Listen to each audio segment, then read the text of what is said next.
बोले श्री प्राणनाथ प्यारे की जय। श्री सतगुरु महाराज की जय। सतगुरु श्री रामचंद्र जी महाराज की जय। तीनों पुरी धाम की जय। सर्व सुंदर साथ की जय। बंदो सतगुरु चरण को करू सुप्रेम प्रणाम। अशुभ हरण मंगल करण धन श्री देव चंद्र जी नाम। श्री प्राणीनाथ निज मूलपति सिर मेहराज शूरनाथ। तेज कुंवर श्यामा युगल को पल पल करो प्रणाम। श्री प्राणीनाथ तुम सत्य हो तुमसे चलत जहाज। मैं अधीन करनी नहीं बाहर की लाज। बाहर की लाज। बोले श्री प्राणनाथ प्यारे की जय। धाम के धन की जय। कृष्ण कन्हैया लाल की जय। सर्व सुंदर साथ की जय। प्राणनाथ प्यारे सुंदर साथी आप सबके धाम में धन विराजी। प्राण प्रियतम प्राण वल्लभ के मुरी चरण कमल कोटि कोटि शरण।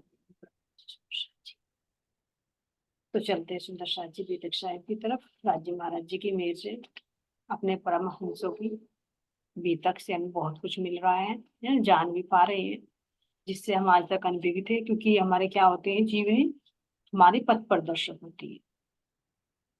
अनमोल खजाना छिपा होता है कि किस किस चलनी से वे चले हैं, तो वो चलनी ही लायक। ये महापुरुष जिस रास्ते से जाते हैं वास्तव में वही चलने के योग्य। सुंदर साथ जी इसमें हम देख रहे हैं परमहंस श्री गोपाल दास जी की बीतक। तो इसमें देखा कि किस तरह से सुंदर साथ जी जब प्रयागराज में होते हैं तो गंगा जी के दर्शन होते हैं। फिर वहां से काशी आते हैं तो काशी आकर क्या करते हैं, यहाँ पर माता सरस्वती को दर्शन देती है। क्योंकि इनके अंदर क्या इच्छा थी कि मैं काशी आई क्यों थे, विद्या अध्ययन करने के लिए। लेकिन यहाँ पर जब धाम धनी की मेहर होती है, कृपया होती है कि तुम एक इच्छा करोगे, है ना, तो धनी कितना गुना करके दे। कहते ना वाणी में भी कह रहे महाराज जी, राज्य महाराज जी ने घोषणा कर रखी है कि इतना सुख तो मैंने तुम्हें बिना मांगे दिया। यहाँ पर अगर मांग करते हो, अगर मांग करोगे तो कितना देगी। परम धाम में देखिए क्या मांग की कि धन्य हमें दिखाइए दुख क्या है, जो उनकी असंभव बात है। लेकिन वो भी इच्छा धनी ने पूर्ण की, कैसे भी की। भले ही हमारी सुविधाओं को संसार से लगा दिया और हमें एक पल के लिए भी नहीं छोड़ रहे, लगातार निहार रहे हैं, निमित्त न छोड़े न जैसे उन पर कहाँ कहूँ, है ना। लेकिन फिर भी हमारी इच्छाएं हमें पूर्ण करके दिखाए, तो क्या है उनका लाभ। तो ऐसे सुंदर साथ जी हमारी पुष्पावती सखी के साथ हो रहा है। वे घर से चले थे, इच्छा थी कि मैं काशी जाकर विद्या अध्ययन करूं, क्योंकि उस महात्मा रूप में उनको दर्शन दिए थे कि तो कहा था कि तुम जाकर काशी में विद्या अध्ययन, क्योंकि विद्या के बिना कुछ संभव नहीं हो सकता। लेकिन यहाँ तो साक्षात जब सारे वेद शास्त्र सारे ज्ञान अंदर हैं, किसके, आत्मा के। लेकिन वो फरामोशी में ही तो है, क्योंकि जहां धनी विराजमान है वहां किस चीज की कमी होगी। ये देखिए ब्रह्म सृष्टि कहिए ब्रह्म जैसी तदुक, वेदों ने कहा है जो है ना। तो जैसी ब्रह्म के अंदर है वैसी तो यहाँ फरामोशी में आखिरी तो अपने आप को भूल गए, वहां इश्क में भूली हुई थी। तो यहाँ सुंदर साधी जैसे आत्मा के हृदय में धाम धनी विराजमान होंगे तो भला वहां किसी ज्ञान की कमी होगी, नहीं होगी। तो यही उनके स्वरूप की उनको पहचान करा रही है सरस्वती माता। तो दर्शन देकर क्या कहती है यहाँ पर,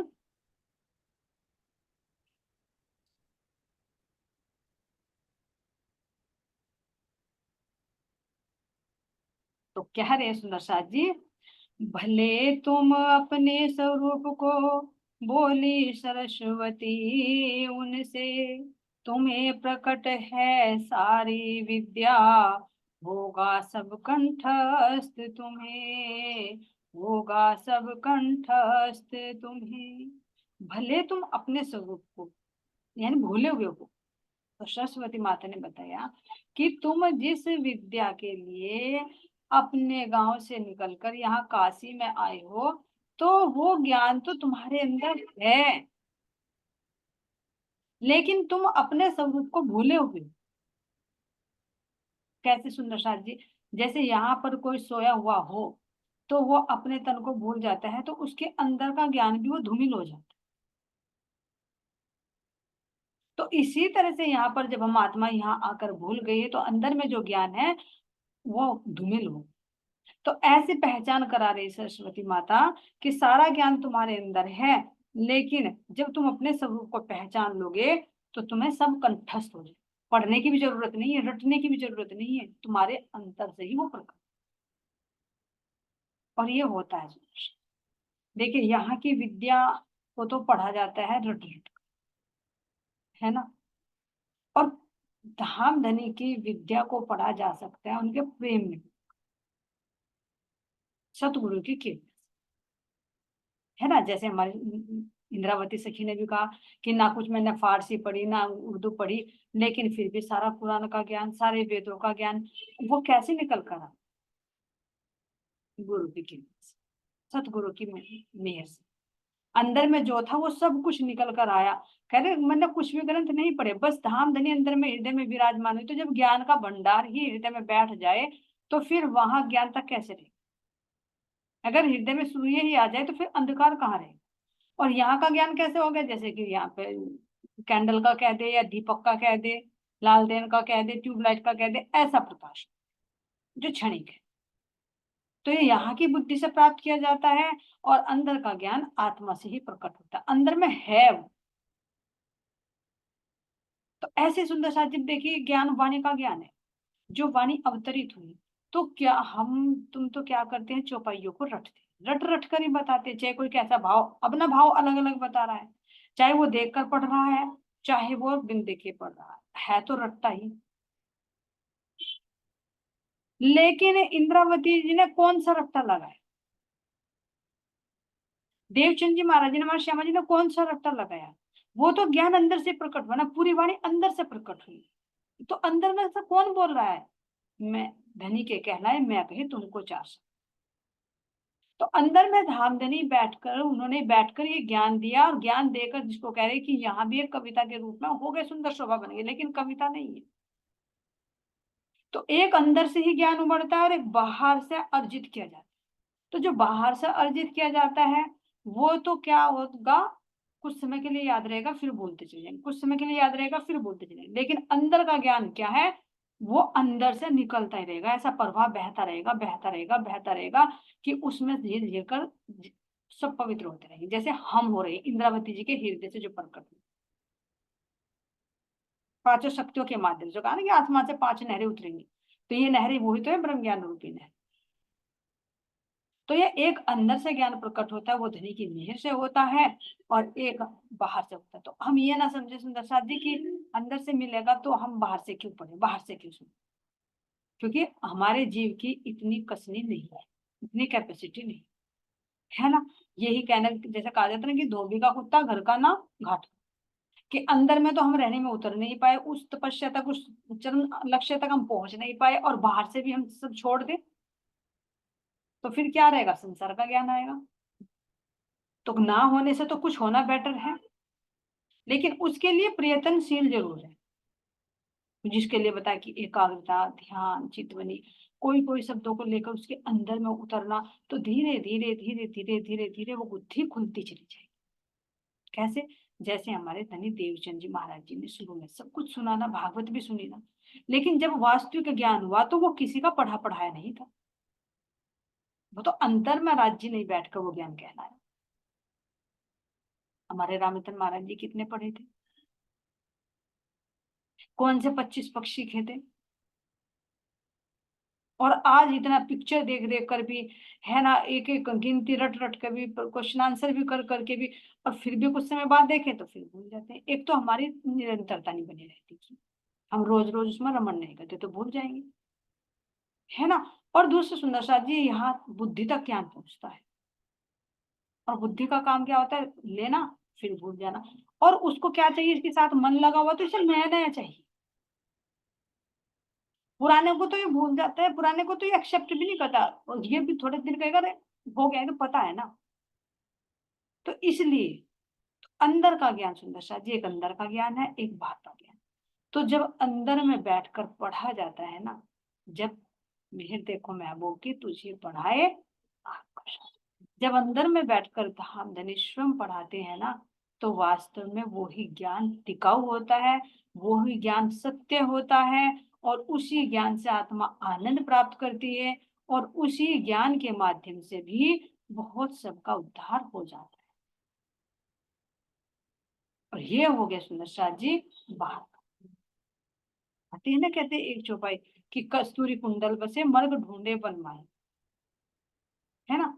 जो जैसे हिरन होता है उसके अंदर कस्तूरी होती है, लेकिन वो वन में ढूंढता नहीं, ऐसे घट घट राम है पर दुनिया पावत नहीं, है ना। अंदर में बैठे राजी महाराज जी, लेकिन बाहर ढूंढते हैं। तो अंदर की गति भी जरूर होनी चाहिए, क्योंकि अंदर में बैठकर धाम धनी ही अपनी बातों को हमें बता सकते हैं, उसको दिखा सकते हैं। नहीं तो यहाँ की बुद्धि, यहाँ के मन का सामर्थ्य नहीं है। बिल्कुल क्लियर कह दिया है इंद्रावती से भगवान, मन चित्त बुद्धि सर्वणा, जहां लो पहुंचे मन, ये सब होवे फना, जो आवे मिने वचन। तो ये ना सोचे कि हम क्यों भूल जाते हैं। तो ये इसी के कैटेगरी में नहीं, इसी के सर्किल में, मन चित्त बुद्धि सर्वणा। और जहां लोग पहुंचे मन, मन कितनी कितनी कल्पनाएं करता है, जहां तक ये चीज पहुंच रही है, ये सब होवे फना, ये सब एक दिन मिटने वाली है, जो आवे मिले वचन, जो कथनी नदी आवे, इनसे परे क्या चीज है। तो वो आत्मा का विषय, वो अंतर आत्मा में उतर कर जब धाम धनी अंदर में बैठते हैं, तो तब वो ज्ञान प्रकट होता है। ये दोनों ज्ञानों का अंतर सुंदर साथ जी इस प्रसंग से हमें समझ में आ रहा है। क्योंकि अभी तो विद्या अध्ययन करने के लिए है, बाहर से पढ़ा तो नहीं, लेकिन धनी की मेहर से, क्योंकि पात्र है, जीव तप कर रहा है। और ऐसा नहीं सुंदर साथ जी, इसके तो तप हमें दिखाई दे रहे, हो सकता है जीव ने पिछले जन्म में कितना तप किया। जैसे हम कहे कि देवचंद जी ने और प्राणनाथ जी ने कितना तप किया, लेकिन उनका तो संकेत दिया लालदास जी ने कि देखो कैसे वे द्वापर में तप कर रहे थे देवापी उन्होंने के रूप में। तो कितने जन्मों का कर्म बन बनकर इस जीव का आता है, तभी पात्र बनता है, ऐसे थोड़ी पात्र बनता। तो इन्होंने न जाने पिछले जन्मों में कितना कर रखा होगा, जो इनके ऊपर पुष्पावती सगी बैठी है। क्या पता पिछले जन्म में ज्ञान से परिपूर्ण हो, और आकर अब जो यहाँ धनी की मेहर से कहेंगे कि सरस्वती तुरंत साक्षात प्रकट होकर कह रही, और उनके स्वरूप की पहचान करा रही है। अपने आप को नहीं पता, लेकिन वे पहचान करा रहे कि देखो भाई तुम कौन हो, और तुम कैसे भूले हुए हो। तो कह रहे कि जब तुम अपने स्वरूप को पहचान लोगे, तो तुम्हें सारा ज्ञान कंठस्थ याद हो जाएगा। तो ये हमारे लिए सुदर्शन जी हमें कह रहे हैं नाम नहीं, इस प्रसंग के माध्यम से, कि तुम अगर अपने स्वरूप में जागृत हो जाते हो, अपने जागृत आत्मा को जागृत कर लेते हो, धनी को प्राप्त कर लेते हो, तो तुम्हें अंदर का ज्ञान कंठस्थ याद हो जाए, फिर कोई बाहर का नहीं पढ़ना पड़ता, क्योंकि उसे धनी पढ़ाते हैं। यहाँ की बुद्धि में तो बाद में आता है, ये ज्ञान यहाँ से अंदर को जाता है, और अंदर का ज्ञान अंदर से बाहर को आता है, तो सबको निर्मल करता चला जाता है। तो ऊपर चढ़ने में तो बहुत टाइम लगता है, लेकिन ऊपर से नीचे आने में सरलता है। तो ये दो तरह का ज्ञान है सुंदर सा। तो यहाँ पर कह रहे हैं, तुम भूले अपने स्वरूप को, बोली सरस्वती उनसे, तुम्हें प्रकट है सारी विद्या, होगा सब कंठस्थ, तुम्हें बेजुबान याद रह जाए। हो अब से गोपाल मणि भट्ट, करो उजागर सब विद्या, प्रकटे तुम इसके ही कारण वश, हम पर भी उपकार किया, तो ये ज्ञान तो मिलना था सुंदर साथ जी, ये धनी के मेहर से ज्ञान तो अलौकिक ज्ञान है, लौकिक ही कहेंगे इसे, अलौकिक नहीं, क्योंकि अभी तो वेद शास्त्रों का ज्ञान है। सरस्वती माता किसकी अधिपति है? चारों वेदों की, चार वेद सारे वेद शास्त्रों का मूल है। तो जब वो देवी ही प्रकट होकर कह रही कि तुम्हें इन सब का ज्ञान प्राप्त होगा जब तुम अंदर में उतरोगे, तो ये एक सरस्वती माता कह रही है कि मैं भी धन्य धन्य हो गई कि मेरा ज्ञान तुम्हारे माध्यम से प्रचारित होगा। तो देखिए सरस्वती माता कहाँ तक का दे सकती जो उनके पास है। तो यहाँ अब इनके हृदय में वो सारा ज्ञान उजागर हो जाएगा, लेकिन अपनी पहचान नहीं हो पाएगी इस ज्ञान के माध्यम से, परमात्मा की पहचान नहीं हो पाएगी, परम धाम की पहचान नहीं हो पाएगी इस ज्ञान की। ये अंतर है सुंदर। कह रहे प्रकट तुम इसी कारणवश हम पर भी उपकार किया, तुम इसी कारण तो प्रकटे हो कि इस ज्ञान को प्रकाशित करो, और हमारे ऊपर भी आपने बहुत उपकार किया। कैसे उपकार किया? कि आप प्रकट हुए तो हमें भी ऐसे परमहंस ब्रह्म मुनियों के दर्शन करने का लाभ प्राप्त। तो यहाँ पर सुंदर साथ जी कह रहे हैं, दर्शन करने आई थी मैं, सो कृतार्थ हो गई मैं आज, कर प्रणाम हो गई अलक्षित, दया दृष्टि रखना महाराज। अभी कह रही कि दर्शन करने आई थी मैं। अब ये ना समझना कि सरस्वती माता ने आशीर्वाद दे दिया तो इनके अंदर ये ज्ञान प्रकट हो गया, नहीं, वो तो आत्मा के अंदर ऑटोमेटिक है। देखिए वेदों का ज्ञान कहाँ है? अक्षर ब्रह्म के अंदर। अक्षर ब्रह्म किसके अंग है? राजी महाराज जी के। तो कह रहे हैं कि वो ज्ञान अंदर में है, बस उन्होंने कह दिया कि जब तुम अपने वास्तविक स्वरूप में आ जाओगे तो ज्ञान तुम्हारे अंदर से ऑटोमेटिक प्रकट होगा। लेकिन मैं तो तुम्हारे दर्शन करने आई थी, तो मैं भी धन्य धन्य हो गई कि तुम्हारे माध्यम से मेरा ज्ञान प्रकाशित हो रहा है ना। जैसे यहाँ पर कह दे कि भाई कोई टीचर है, कोई माता पिता अपने बच्चों को पढ़ाते हैं, पढ़ाने के बाद वो काफी भाई अच्छे जो बच्चे मतलब ज्ञान अर्जित कर ले, तो माँ बाप का गुरु का नाम भी तो रोशन होता है, लेकिन वो ज्ञान उनका दिया हुआ नहीं होता, एक माध्यम जरूर बनते हैं, है ना। लेकिन वो ज्ञान माता पिता के गुरु के पास भी नहीं होता जो शिष्य अर्जित कर ले। तो ऐसे यहाँ सरस्वती माता है कि मेरा ज्ञान तुम्हारे अंदर से खुद प्रकट होगा, तो मैं भी ऐसे परमहंस ब्रह्म मुनियों के दर्शन करके कृतार्थ हो गई हूँ। तो मैं तो आपके दर्शन करने आई थी और आज मैं धन्य धन्य हो गई, कर प्रणाम हो गई है लक्षित, दया दृष्टि रखना। ऐसा कहकर तो वे अंतर ध्यान हो गई और कहा कि महाराज हम पर भी अपनी कृपया दृष्टि बनाए, क्योंकि देवी देवता भी तो उस ज्ञान के लिए इच्छा करते हैं ना। सब शास्त्रों में लिखा हुआ है कि आपसी आपसी कह रहे हैं सबको धनी आएंगे, वो ब्रह्म ज्ञान आएगा, वो पराविद्या आएगी। तो पराविद्या कौन सी है ना? तो पराविद्या ब्रह्म ज्ञान, ये तो यहाँ की हो गई सुंदर शास्त्री अपरा। तो कह रहे हैं जैसे जागृत हुए नींद से, हुई अवस्था यह एकदम, सुध आई अपने स्वरूप की, क्या सचमुच भूले हैं हम। जैसे जागृत हुए नींद से, तो ये काशी में सुंदर साथ जी गंगा के अस्सी घाट पर बैठे हुए थे, है ना।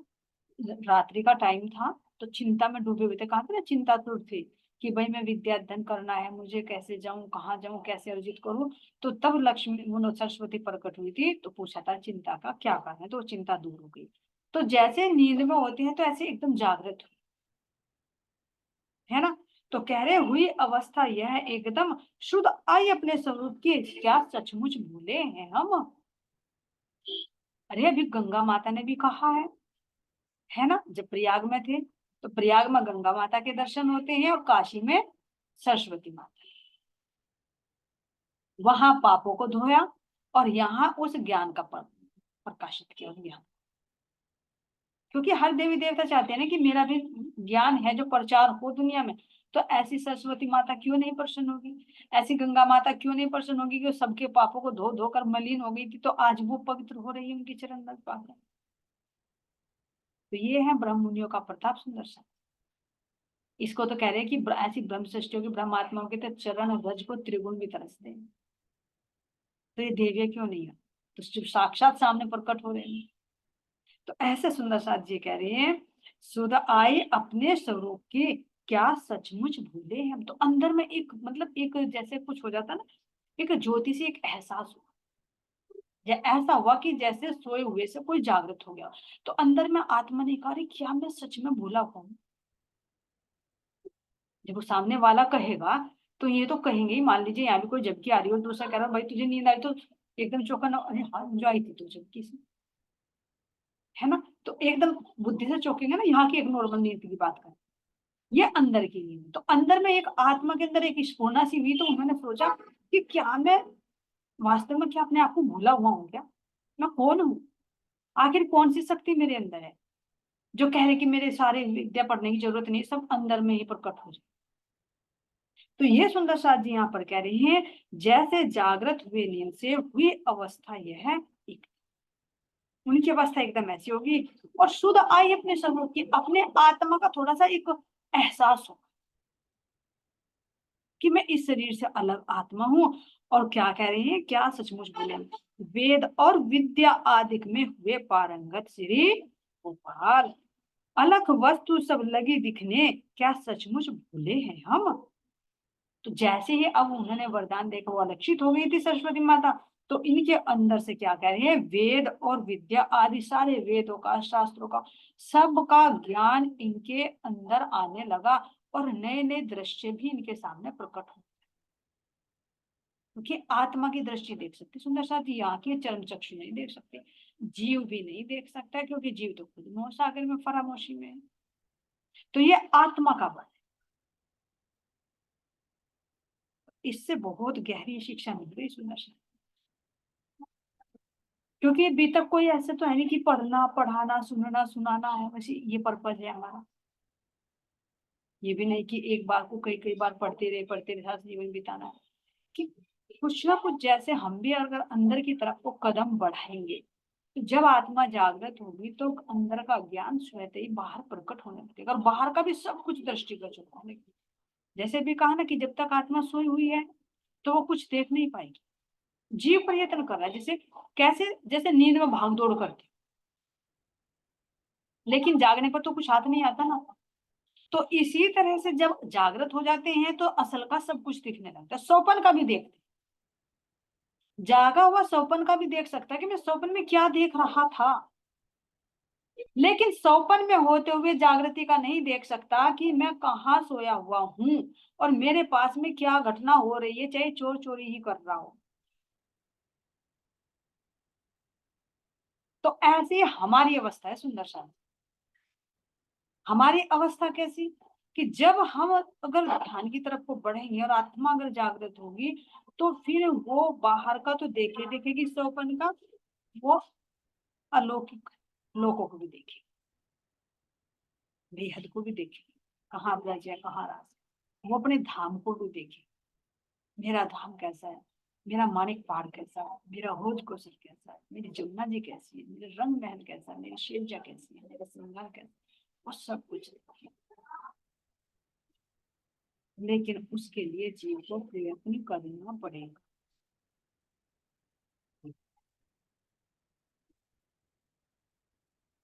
लेकिन माया रुकावट डालेगी, जितना ऊंचा पर्वत लोगे उतनी ही बड़ी चुनौती है। छोटा लक्ष्य साधोगी छोटी चुनौती होगी, बड़ा लक्ष्य साधोगे बड़ी चुनौती, लेकिन उसका फल भी इतना ही होगा, है ना। तो यहाँ तो सुंदर साथ जी, यहाँ के तो गुण अंग इंद्रियों से कितना ही प्रयत्न कर लो, एक ना एक दिन ये डिम होने वाले हैं, अब तो एक दिन बंद होने वाले हैं। ये तो टेम्परेरी है ना साधन, यहाँ के गुण अंग इंद्रिय कुछ समय तक का है, लेकिन आत्मा के परमानेंट नहीं। देखा ना, महसूस करिए, क्योंकि जब चितवनी में देखते ना कि मेरी आत्मा के गुण अंग इंद्रिय कितने तेजोमयी है, कितना नूर है उनके अंदर। वो दृष्टि भी यहाँ की दृष्टि की भांति नहीं कि कुछ दूरी तक देखेगी, वो तो परम धाम से लेकर पाताल तक का देखने, और कभी खराब भी नहीं होती, कि वो नजर कभी कमजोर होती चली जाएगी, कभी उस पर स्पेक्स लगाने पड़ेंगे, ऐसा नहीं कुछ भी।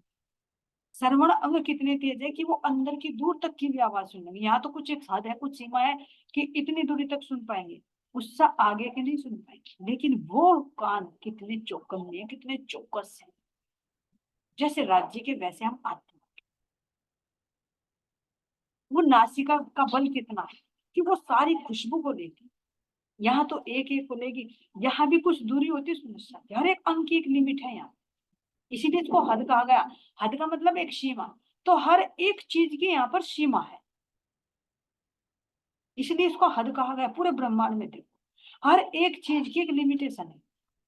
चाहे तुम सोने की देख लो, चाहे तुम जीवन की देख लो, है ना, चाहे तुम खाने पीने की देख लो, चाहे वस्त्रों की देख लो, किसी भी चीज की देख लो, हर चीज की एक लिमिटेशन है। ऐसे आंखों की दृष्टि की भी एक लिमिटेशन है, बोलने की भी एक लिमिटेशन है।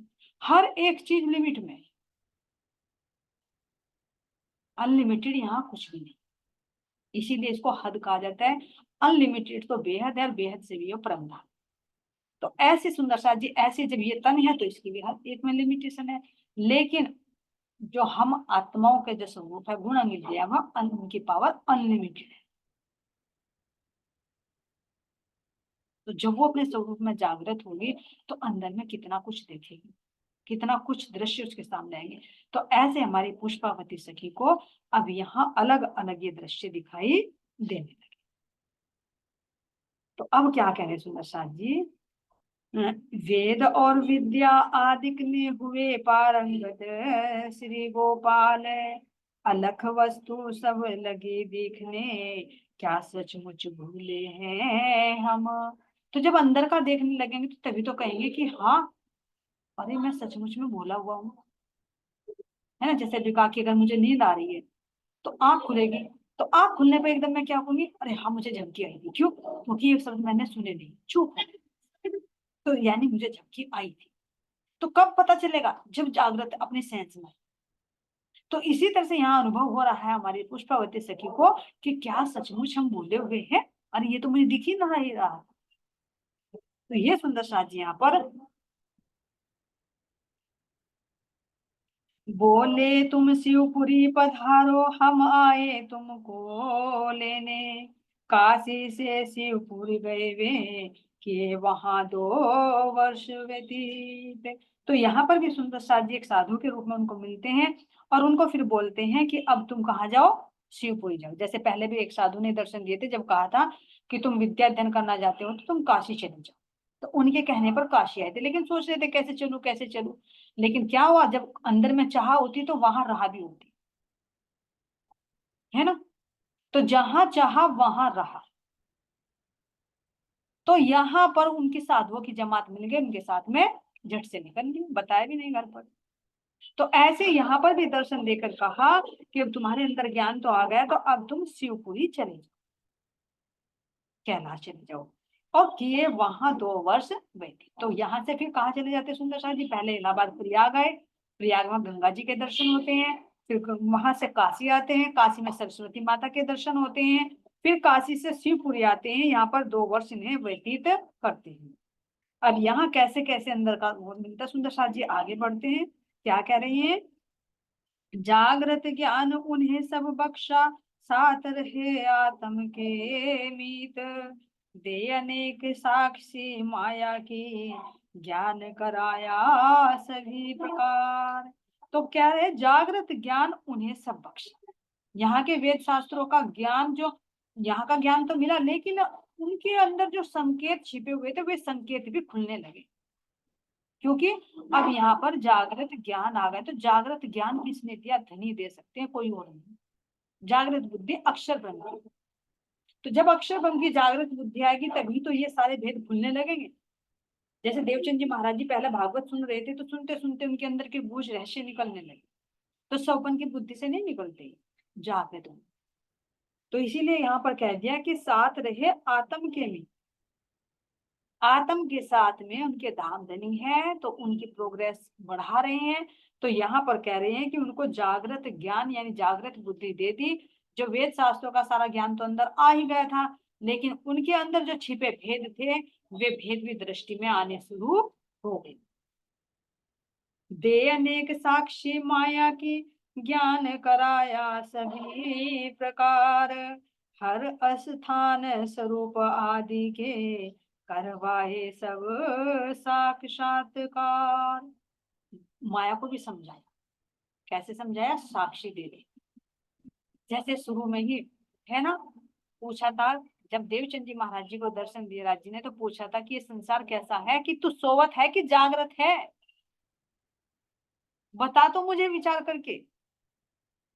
इस माया का कितना जानती है? श्री जी गए जब दीप बंदर में, तो सबसे पहले क्या बताया? माया का ही बल बताया। और इसीलिए उस माया के प्रकरण को वाणी में सबसे पहले रखा कि समझो इस वाणी, समझो इस माया। तो पहले माया दिखा के पीछे मूल वतन।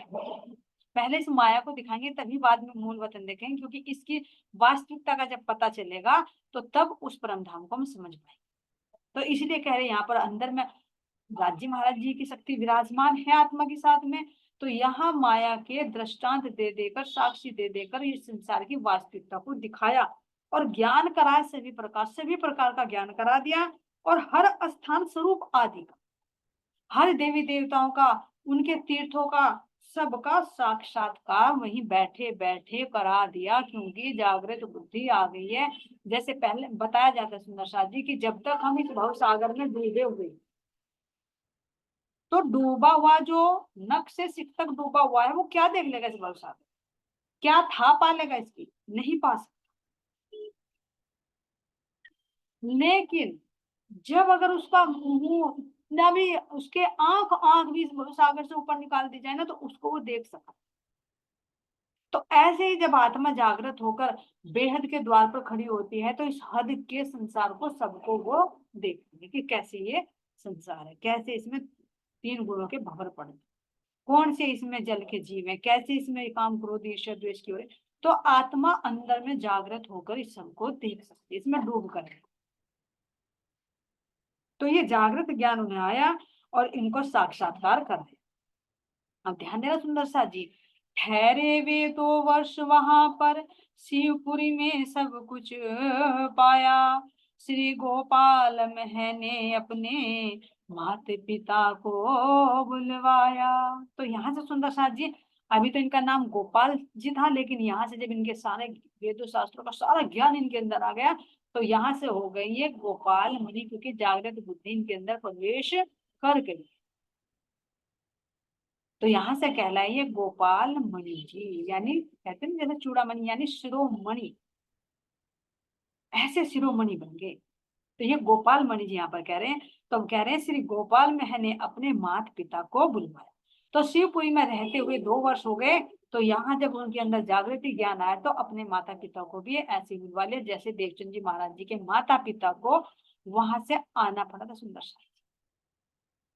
और कहाँ आकर रहने लगे थे फिर? भुजनगर में, हरिदास जी के यहाँ पर जब धनी देवचंद जी सेवा कर, तो उमरकोट से चलकर फिर वे भी भुजनगर में आ जाते हैं और उन्हें भी ज्ञान अर्जित कर देते। तो ऐसे ही इनके माता पिता भी यहाँ पर वापस नहीं गए घर, माता पिता को ही यहाँ पर बुलवा। दर्शन उन्हें कराए सबके, भर दिया उनमें पूर्ण ज्ञान, माया और पार माया के पहुंचा दिए करा कर ध्यान। उन्हें दर्शन कराए सबके।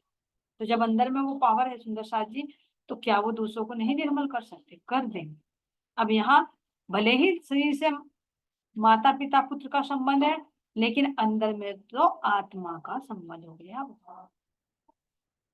क्योंकि उनके अंदर परमात्मा, उनके अंदर आत्मा। तो उनको भी क्या कह रहे हैं? दर्शन कराए सबके, और उनके अंदर भी वो ज्ञान भर दिया। और माया और पार माया के, माया और पार माया के पहुंचा दिए कराकर ध्यान। तो बता दिया कि तुम्हें अब जब कहाँ का ध्यान करना है, तो उनके भी जीव को अखंड में पहुंचा दिया, माया के पार पहुंचा दिया, जो माया में भूले भटके हुए थे। तो ऐसे सुंदर सा जी, ये देखिए, ये कहते हैं ना कि ऐसे संतान से तो माता पिता का भी उद्धार हो जाता है,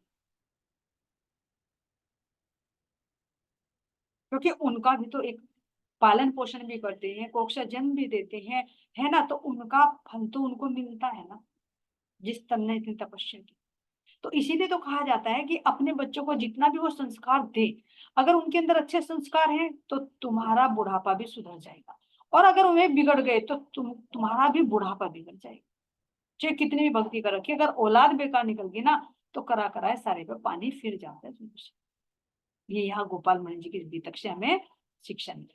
इससे आगे का सुंदर साथ जी अगली मीटिंग में लेंगे। आगे के इतना ही। बोलिए श्री प्राणनाथ प्यारे की जय।